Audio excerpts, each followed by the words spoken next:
What's up, you guys? It's your boy Miguel, fellow xray tech peep here, giving you the knowledge you probably won't find out there in the internet. And today we'll be covering how your mental health gets a toll or affected or changed while working in the x-ray tech or just hospital in general. So I have noticed in my wife, she's a nurse. She stresses a lot. She's a lot. She's a nurse. She does way more than I do. I could say that let me change the light here. Certain places get affected more than others. Me personally, I'm more laid back, chill, don't let anything bother you. Because over time, I have noticed with other workers that let every little thing bother them, their mental health is not good at all.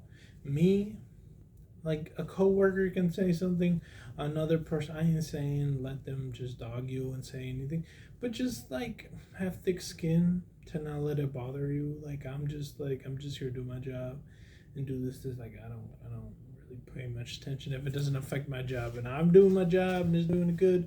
Like don't do that, because if you let it get to you and it's not worth it. And also, you're in a position, especially if you work in the ER, you'll see people die, kids die, people your age, old people. You have to be able to deal with death. And it's just there. You have to work around it. Find ways, do stuff you love, find ways to de-stress, decompose. That's important, because long term, if you don't, it can get to you. And for me, I found what coping is doing these YouTube videos. I like, Pokemon, doing trading cards, to go to the gym, spend time with my family. That helps me cope with stuff. So find something that helps you relax, de-stress. Have your me day, as I call it, a little spa treatment.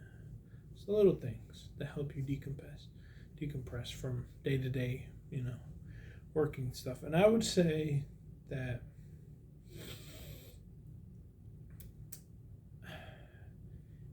sometimes you'll go into an exam with a patient, and it changed all for me once I had a kid. Because mother tech worker, he doesn't have a kid. So anytime there's a baby coming in, he just I hate doing these kids, blah blah blah blah, this that, and he'll be mad and upset that we have to do it. Me as a parent, I understand what the patient's going through with that kid. I'll have more understanding, more, try to be more understanding, and I won't get mad or upset.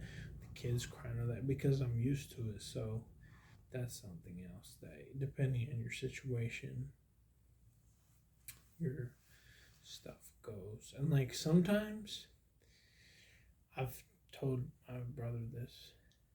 Certain patients, you'll go in there and you'll feel bad and you'll just try to, work with them. And then other times they'll be drunk or they'll be aggressive, and you just kind of just go in there, kind of no emotions, put the board, shoot it, and go on with your stuff.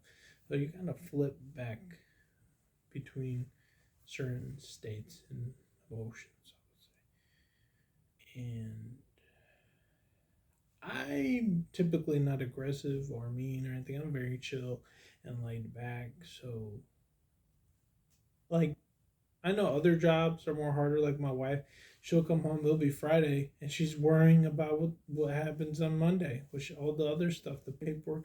I am lucky to be in a position where I work at work. Once 8 a.m. rolls around and I'm off, I'm literally off. Here, I'm just x-ray tech, little scrub comes off, I'm off. Maybe the only time it will affect my day-to-day life, if I'm off and the next day I gotta go to work and it's raining, then I'll be I'm thinking about, maybe MVCs, maybe this. That's about as far as it goes.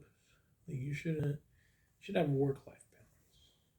And yeah, that's boy Miguel. See you in the next one.